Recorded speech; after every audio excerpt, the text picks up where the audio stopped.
Did you got into fitness a lot recently, huh? Yeah, I mean on the last tour, you know what happened was that like I always like do it somewhat. Right, because you guys have done that Sober October for a while. But even like before that, it was always like, I mean, that would be another time, but I would get like to a certain point and then I would have the mentality of like, oh, I got there. Like, it's almost like the race is over. Like, I'm done.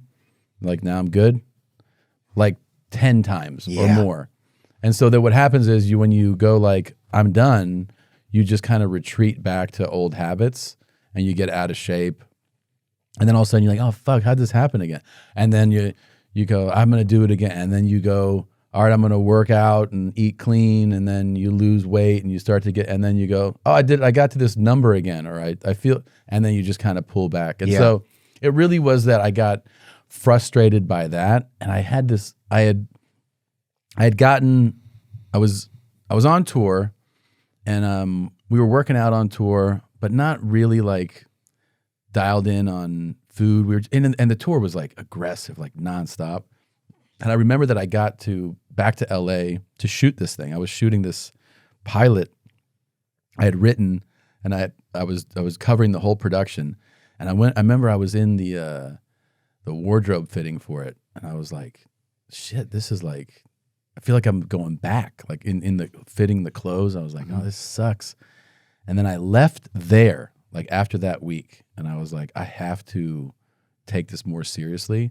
But the difference is that I no longer go, if I see a number that I like on a scale, that means I'm good. It's just, I realized that you have to do it, like that there is no end. There's, right. It's just continuous. Right. It's like, it's something that you just, if it's about goals, you just have to set new goals. You know, like if you can't go like, oh, if I see this number, I'm at the weight I like. Okay. You have to set new fitness goals. Like you have to go, well, this month is about, you know, like cardio stuff, or this month I want to see if I can do 200 push-ups a day. Like you have to set goal. That's what that's what happened for you. Had you been doing that before in your life, setting like, I mean, I know we have sometimes subconsciously we set goals we don't realize, and we have some of that going on in our general life. But had you ever done it that specifically before? We were like, I'm gonna set a goal. I kind of loosely, I would say, you know, like, hey, this month let's go after this type of thing, and things like in Sober October. But this was also the time where I was like, you know, this really, as like cliche as it sounds, can be like a lifestyle change. And now I realized how much I am affected, not just physically, mentally, emotionally, by, and in a good way, by my like working out a lot and like waking up, getting my stuff together, going to the gym right away. And I'm like, I'm just having a better day. I'm just happier.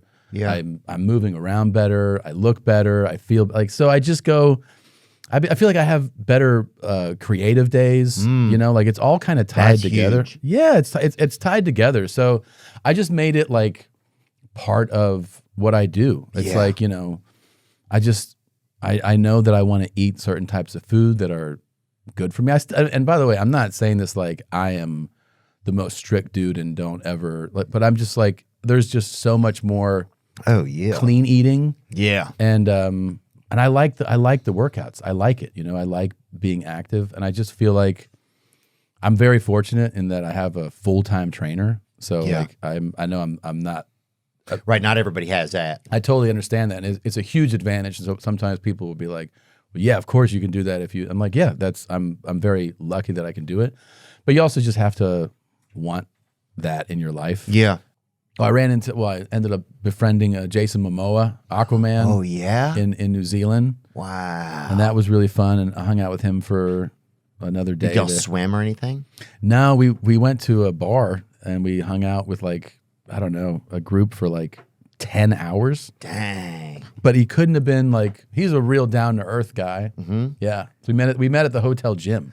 No, that's cool. He was like, I'll crouch down. It'd make you look taller. I was like, cool, man. Oh, you look pretty happy right there. It was fun. We had a fun time. Yeah, you know, and then Izzy came out in Auckland Yeah. too. He I feel like he comes out. He's a really special guy, huh? He's a cool man. There's something really interesting about him. There's something really amazing about New Zealanders in general, I think. There is, yeah. And I think he has a really, fighters are fascinating to sign up for that lifestyle. You know what I mean? Like to be like, I'm gonna do battle for a living. That was 2 tours. That was like in 2019. But yeah, he came again in this most recent tour. And I just enjoy the guy's energy, you know, just being around 100%. him.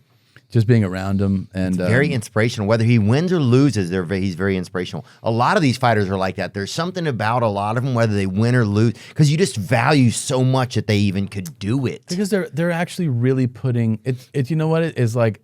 Inherently, human beings, we respect stakes, and if you're a fighter, the stakes are very clear.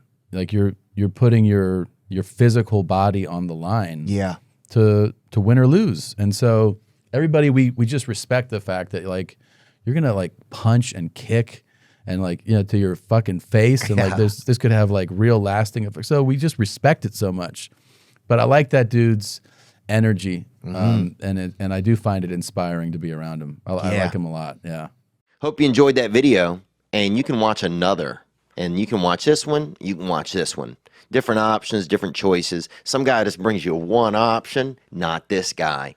2 options. Watch one, this one or this one.